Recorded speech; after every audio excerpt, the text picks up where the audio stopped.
Earlier, I thought that the more love you show, the more attention you give, the more you satisfy all her desires, the more the woman in your life realizes how lucky she is to have you. I don't think so anymore. Now I believe all these things are just making her take you for granted. They are making her think there is nothing she can't do without you noticing or making excuses for her. Sabrina and I met in our freshman year of college. We started dating, and until the end of our first year, we were in an on and off relationship. We both seemed to really like each other and enjoyed the sex we were having, but neither of us were at the point where we wanted to be in a committed relationship. Halfway through our senior year, we met again, and this time, we stayed together. 6 months after finishing school, we got married, soon after my parents celebrated their 25th wedding anniversary, and during the party, I found my father alone and asked him how he and my mother managed to stay happy with each other for so long. I pointed out several cupolas we knew who couldn't seem to go a week without fighting over something. How do you and your mother manage not to be like everyone else? The secret, son, is to tell them every day that you love them, to show them every day that you love them. Never let yourself get to the point where you take it for granted that they know this. Always show it. Show this every day of your marriage. It is so simple. I took his advice to heart, and for the next 7 years, not a day went by that I didn't tell Sabrina I loved her. I never forgot a birthday, anniversary, or any other special event, and I even had a list of crap anniversaries that I used as an excuse to give cards, flowers, and other special gifts. I sent Sabrina flowers to celebrate her first anniversary of making meatloaf and using our new washer and dryer for the first time.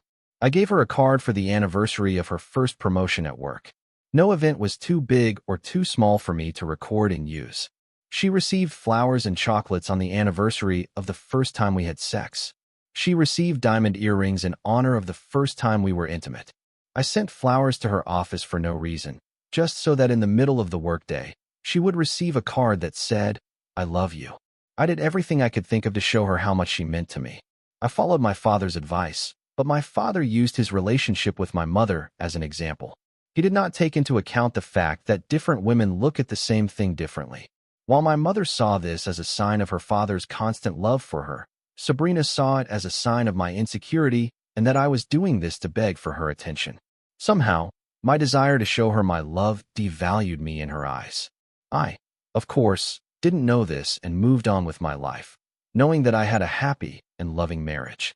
Sabrina and I were successful in our chosen fields.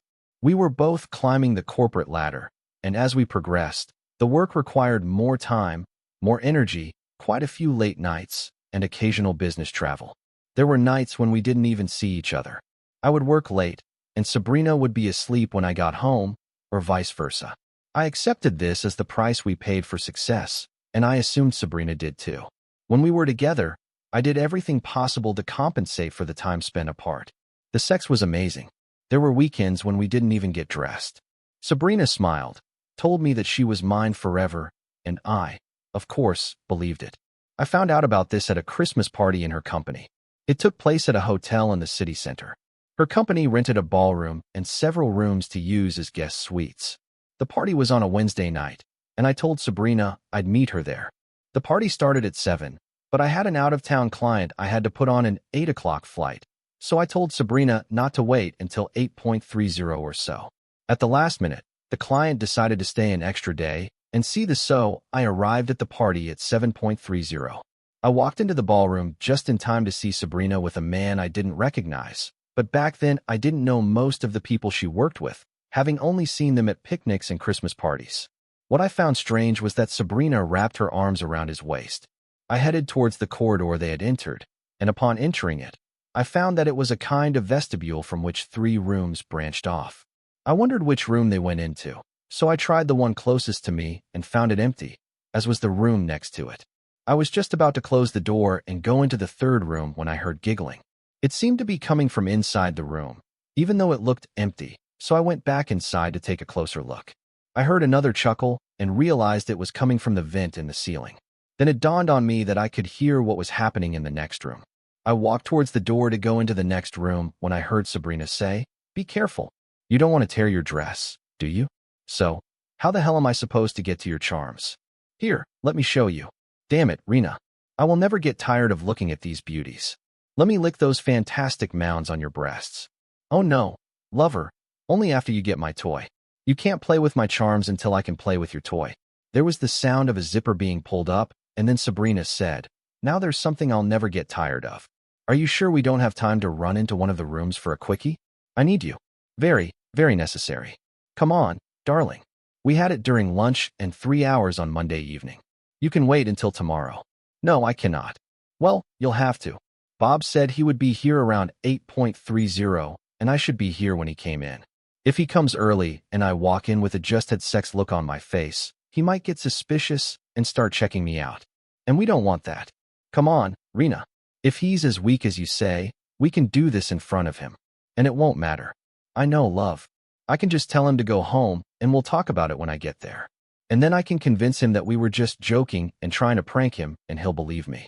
But just because I know I can doesn't mean I want to open that particular can of worms. Are you sure we can't quickly run upstairs? I don't want to risk it, my love, but I can relieve your stress. There was a pause, and then the man groaned. Oh, God.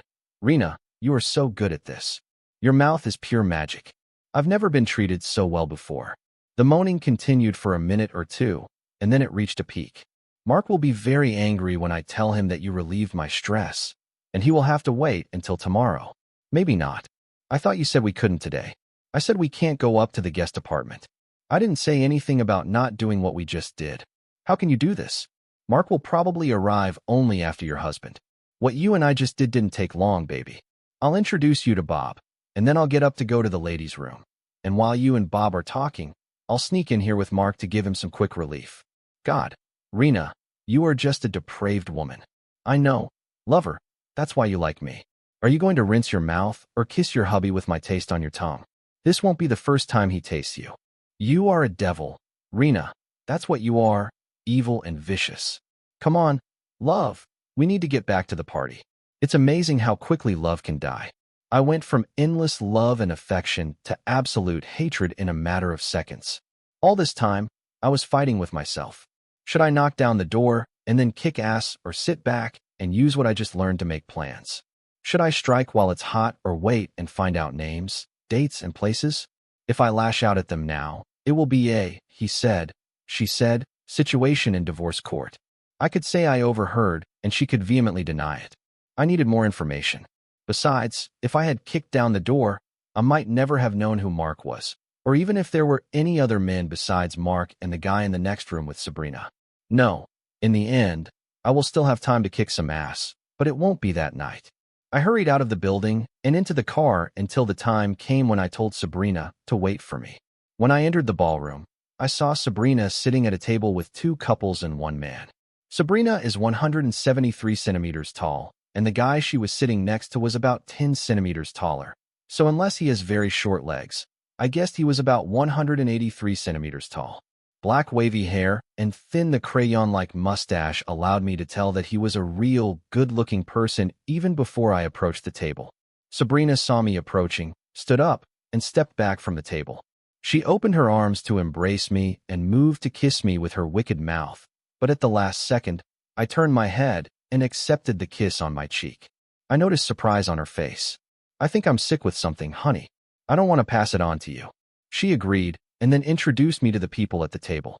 The handsome fellow was named Ron, and when he stood up to shake my hand, I saw that I was close in my guesses. My height is 183 centimeters, and we were approximately at each other's eye level. This was only important because I wanted to know his reach when I went after him. We sat down, and I started chatting with my wife's colleagues. I felt that the 2 couples were a little restless, as if they were expecting something to happen. I danced 2 numbers with Sabrina, and during the second, she whispered in my ear, "This thing that made you sick won't stop you from jumping on my bones today. I've been horny as hell all day just thinking about you." Yes, I have no doubt, that's what I thought. I wanted to say, "No, Rena, I don't think so," but didn't say. I'd never called her Rena like Ron did, and I wasn't ready to do anything to alarm her yet. So I said, "We'll just have to wait and see how things go and how I feel when we get home." Sabrina didn't know it yet, but she would never have sex with me again. When the music stopped and we returned to the table, there was another man sitting there talking to Ron, and Sabrina introduced me to Mark. He is about 83 meters tall and perhaps 82 kilograms. He had soft hands and a weak chin, and I remembered this information.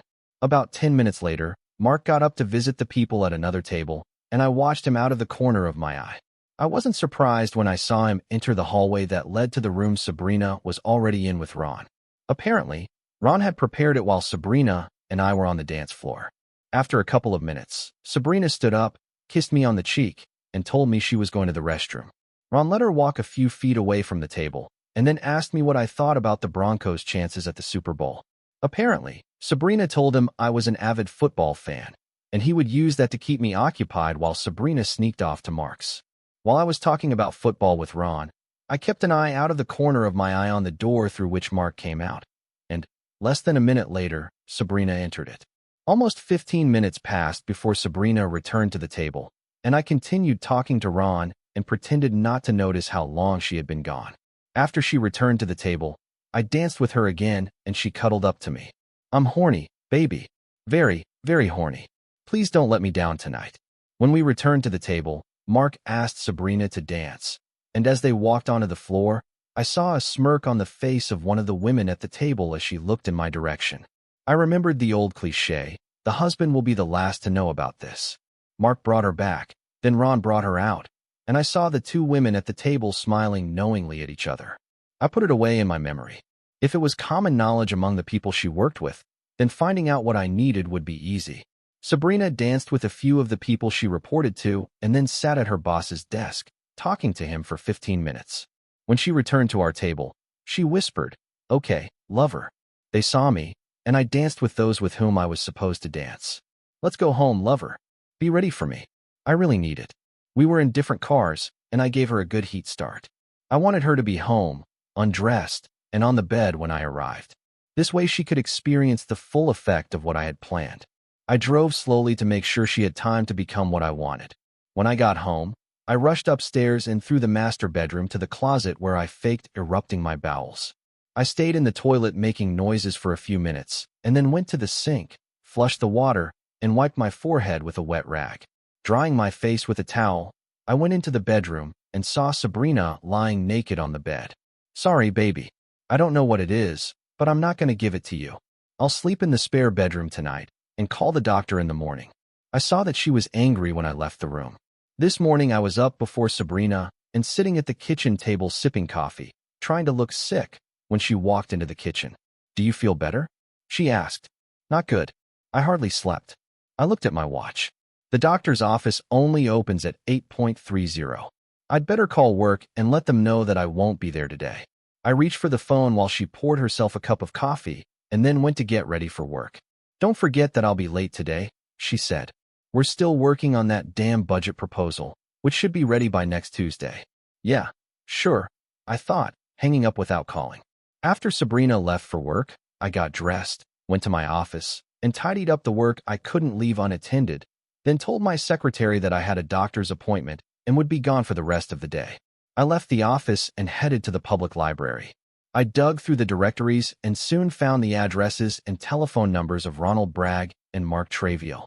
Then, using the library computers, I found information about the company Sabrina worked for. I found the names, addresses, and telephone numbers of all company officers and all members of the board of directors. I checked the backgrounds of senior officials and the chairman of the board to get an idea of how they might react to the scandal and was pleased with what I found. If I was right, then even the slightest hint of scandal would make Sabrina and her two fellow lovers throw everything into the trash.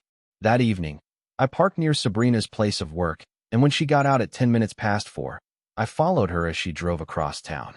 She pulled into the motel parking lot, got out of the car, and walked up to room 131. She knocked. The door opened. Mark stepped aside and let her in. 20 minutes later, Ron arrived, got out of the car, and walked towards room 131. I could only assume he was there too to attend the budget meeting. I was wondering if Sabrina's company values the fact that their employees work on the budget on their own time and at their own expense. I could be wrong. One of them could have submitted an expense report to the meeting. Yes, exactly. I wrote down the make, model, and license plate of Ron's car and drove home. Along the way, I thought about what else I had learned about Ron and Mark. Both were married, but I could not understand whether they were happily married or not. All I could figure out was that none of them were at the office party. I needed to find out more about them and maybe involve them in my plot to blow it on Sabrina, Ron, and Mark's asses. I also thought about some things that I hadn't noticed before. For example, Sabrina always worked late on Mondays and Thursdays. I never doubted her when she told me that Mondays were dragging on because they had to deal with all the problems that arose over the weekend. She worked late on Thursday because that was the day they had to finish all the reports that were due on Friday. Why did I trust her? I was stupid in love when it came to her. I just now realized how stupid I am. I was lying in bed reading when I heard she came home. I turned off the light, put the book aside, and pretended to be asleep. She opened the door, looked in, then closed the door and went into her bedroom. And a few minutes later, I heard the shower running. That night, sleep was not easy for me. I lay there looking at the ceiling and tried to figure out how I could destroy all three of them at the same time and kill them. It had to be all three of them at once because I didn't want any of them to see that something had happened to the others and take steps to protect themselves. After it's done, I'll let them know who did it, and knowing that, they'll know why. And then it dawned on me. I sat down, turned on the light, and picked up the book I was reading. It was a mystery about the murder of a man who was framed. He was convicted based on planted evidence, and a lawyer and private detective frantically tried to prove his innocence before he was executed. This will be enough, I thought, putting the book down and turning off the light. Now that I knew what to do, I fell asleep and slept like a baby. On Friday morning, I told Sabrina that the doctor had diagnosed me with stomach flu, and that with medication, it should go away. I'm still a little weak, but he says I should be strong enough to go to work on Monday. He doesn't want me to do anything other than relax this weekend. Sabrina touched my cheek. Rest and gain strength, my love. You will need it. I was left out, and will need to make up for everything. And then she left for work. After getting dressed, I left the house to do more research. By the end of the day, I learned that Ron's wife was a lawyer's secretary, and that she was not at the party because she was out of town visiting her sick mother. Mark's wife is selling real estate, and she missed the party because she was trying to close a deal on a $2 million real estate deal. Both marriages seemed stable, but I guess that was because neither woman knew what their husbands were doing. I will fix this, and very soon. After spending a relaxing weekend at home, I told Sabrina that I felt ready to go to work on Monday. I'm still a little weak, but I should be fine, as long as I don't overexert myself. Monday night, I picked Sabrina up at the same motel again, but it was room 146, and Ron met her at the door and let her inside. 5 minutes later, Mark arrived and entered the room. I wrote down information about Mark's car and drove home. My plan was not without some risk for me. The fact that I was willing to take the risk showed how much I wanted revenge. It was expensive, but if it delivered what I wanted, it would be the best money I've ever spent. Phone calls to friends who had friends who knew people helped me get in touch with the person I needed, and a midnight meeting in a parking lot got me what I needed to get. By the following Sunday, I was ready, and when Sabrina went to work on Monday morning, the decision was made. That evening, I followed Sabrina back to the motel, and when she and her two lovers were in room 136, I got out of the car and walked to Ron's car. The car was unlocked, so I opened the trunk and put half a pound of marijuana behind the spare tire. Mark's car was locked, so I had to use the Slim Jimmy I bought from tool retailer Snap-on to break into the car. I opened the trunk and put a pound of weed in it, then locked the car with an ounce of weed on the back bumper to give the police probable cause to search it. I drove half a block, called the police from a payphone, and reported that there was a drug purchase taking place in motel room 136, and then gave the license plates of Sabrina, Ron, and Mark. They asked my name, and I quickly said, "No way, man, I'm not going to expose myself to a bunch of Colombians," and hung up. I drove to another payphone, called all 3 local TV stations, and gave them the same information I gave the cops. The election had just passed, and the new mayor had campaigned on a war on drugs, and I knew the cops would respond quickly. The television stations knew the same thing, and they would go there to film the story. I drove another block to the 3rd payphone and called Ron and Mark's wives and told them that their husbands were in room 136 at the Seabreeze Motel with a woman, and then I drove back and parked off to the side of the road where I could watch, and so that no one would ask about me. It only took the police 10 minutes to arrive, but it took another half hour to organize everything. A couple of patrol cars showed up first, then a SWAT van, followed by 2 unmarked cars full of plainclothes detectives. By the time the police were ready, news reporters were already on site, and television vans had already arrived and were positioned. I watched as 2 SWAT officers broke down the motel room door with a battering ram and allowed 4 other SWAT officers to enter with their guns drawn. God, I wish I could be a fly on the wall and see Sabrina's face when the door collapses. 3 minutes later, Sabrina, Mark, and Ron were led out of the room in handcuffs. Mark and Ron were wearing shorts, but Sabrina was naked, with a blanket draped over her shoulders. I pressed the preset button on my cell phone and called the president of Sabrina's company. When he answered, I said, "Did you know that 3 of your middle managers are running the drug trade out of your corporate office?" I told him who they were and what was going on in Seabreeze, even as we were talking. After making the same call to all 5 board members, I then drove home. When the cops searched Ron and Mark's cars, they found planted weed and an ounce of cocaine in Sabrina's purse. Under the front seat of her car, they would have found another 4 ounces. Not knowing what Ron and Mark's wives looked like, I don't know if they were in the crowd that had gathered or not, but I really hoped they were there. This story was shown on the 10 o'clock news on channels 2 and 7. I laughed when the Channel 7 presenter said, "Today, Mayor Jones began making good on his campaign promise." Police took down a large drug ring operating out of one of the city's motels. There is no news yet on how many were seized. Footage of 3 arrested drug lords was shown, and we were called upon. Follow the latest news. I turned off the TV, turned off the phone, and went to bed. I laughed when Sabrina asked me to mortgage the house so she could bail. She eventually talked her parents into putting up the money, and when she got out of jail and returned home, she found all the locks had been changed and all her belongings were stacked in boxes in the driveway. "Why are you doing this to me?" she asked. "Because you are a fallen woman, and I don't want anything to do with you anymore." "But you don't understand. If you would just let me explain." I got all the explanation I needed when I saw you being escorted out of a motel room naked on the news and closed the door in her face. I helped her father load all her stuff into the U-Haul, but I refused to talk to him about his daughter. Sabrina called 2 or 3 times a day, but I never spoke to her. And when she showed up at my office one day, I asked security to escort her out of the building. It so happened that she, Mark, and Ron were laid off in their company, and all 3 didn't fare too well when it came to their legal troubles. Although they were convicted for the first time due to the mayor's anti-drug stance, they did not receive the probation that many other first-time offenders receive.